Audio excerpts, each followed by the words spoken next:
Begin by safely raising and supporting your vehicle and removing the rear wheels. If you need additional assistance with those tasks, please follow the link provided at the end of this video.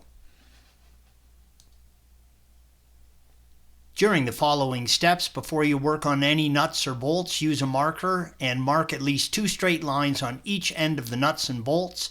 This will help facilitate an exact fit during installation and get you close enough that you can drive the vehicle to an alignment shop where you will need to get a professional alignment done.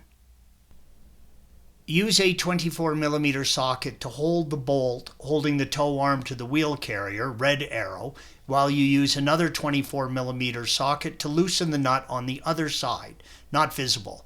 Don't remove them yet. During installation, these are going to be torqued to 150 Newton meters or 111 pounds plus 90 degrees.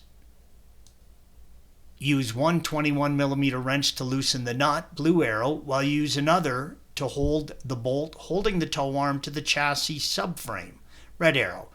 Don't remove them yet. Again, during installation, this will be tightened to a torque of 170 Newton meters or 126 foot-pounds.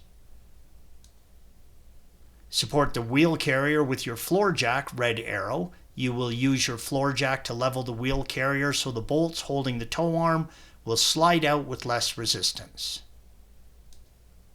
Level the tow arm and remove all of the loosened bolts. Have a hand ready when removing the last bolt. The tow arm can now be removed, red arrow. Installation is the reverse of removal. Even though you have marked everything, this is sufficient to get it close enough to drive your Cayenne to a professional alignment shop. Not drive the vehicle for extended times until you have had it professionally aligned. Thanks for watching.